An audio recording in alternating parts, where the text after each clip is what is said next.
Anand K തമ്പിയുടെ postmortem പൂർത്തിയായി. മൃതദേഹം തൃക്കണ്ണാപുരത്തെ വസതിയിലേക്ക് കൊണ്ടുപോവുകയാണ്. റിനു ശ്രീധറുണ്ട് വിശദാംശങ്ങളുമായി. റിനു, ആനന്ദ് പറയുന്നത് താൻ ഫൈറ്റ് ചെയ്യാൻ ഉറച്ചതെന്നാണ്. പക്ഷേ എന്നിട്ടും ഇങ്ങനെ ഒരു കടുങ്കൈ ചെയ്തത് എന്തെന്ന് മനസ്സിലാവുന്നില്ല. മാത്രമല്ല BJP നേതാക്കളുടെ, പ്രത്യേകിച്ച് ബി ഗോപാലകൃഷ്ണന്റെ അടക്കം ഭാഗത്തുനിന്ന് വന്ന പ്രതികരണങ്ങൾ മാനസിക വിഭ്രാന്തി എന്നൊക്കെയാണ്.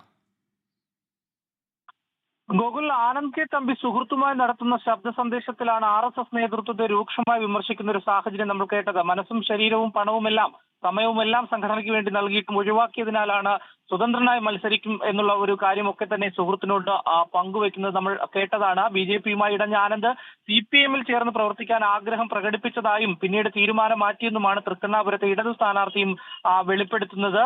എന്തായാലും BJP സ്ഥാനാർത്ഥിയായി പ്രഖ്യാപനം പ്രതീക്ഷിച്ച ആനന്ദ്, നമുക്കറിയാം, നമ്മൾക്ക് അന്വേഷിക്കുമ്പോൾ സ്ക്വാഡ് പ്രവർത്തനത്തിൽ അടക്കം സജീവമായി നിലകൊണ്ടുന്ന ഒരു സാഹചര്യം. തുടർന്നാണ് ഈ മണ്ണ് മാഫിയ സംഘത്തിന് അതിൽ ഒരു വ്യക്തിക്ക് സ്ഥാനാർത്ഥിത്വം നൽകുന്ന ഒരു സാഹചര്യത്തിലേക്ക് പോകുന്നു. ഇതിൽ മനംതൊന്ത് മാധ്യമപ്രവർത്തകർക്ക് അടക്കം ഈ ആത്മഹത്യാ കുറിപ്പ് കൈമാറിയതിനു ശേഷം അദ്ദേഹം ആത്മഹത്യ ചെയ്യുന്ന ഒരു സാഹചര്യം ഉണ്ടായത്.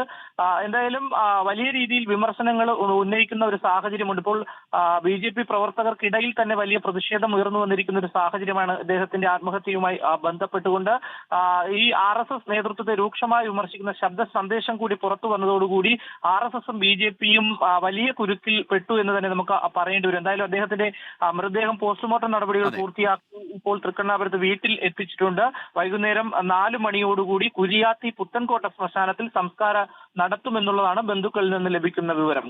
ശരി, റിനു ശ്രീധറാണ് വിശദാംശങ്ങൾ നൽകിയത്. ഏതായാലും പാർട്ടിയിൽ നിന്ന് RSSൽ നിന്ന് നേരിട്ട വലിയ അവഗണനയെ പറ്റി ആനന്ദ് പറയുന്നുണ്ടായിരുന്നു. അതിനപ്പുറവും ഈ മരണത്തിന് ശേഷം ഇപ്പോൾ അധിക്ഷേപ പരാമർശങ്ങളാണ് BJP നേതാക്കളുടെ ഭാഗത്തു നിന്ന് ഉണ്ടായിക്കൊണ്ടിരിക്കുന്നതെന്നും സങ്കടകരമായ. ലോകത്തെവിടെയായാലും ഏത് സമയത്തും 24 വാർത്തകളും ഓഗ്മെന്റഡ് റിയാലിറ്റി പാക്കേജുകളും എക്സ്പ്ലെയിനറുകളും വിശദമായി കാണാൻ ഞങ്ങളുടെ YouTube ചാനൽ നിങ്ങൾക്ക് സബ്സ്ക്രൈബ് ചെയ്യാം.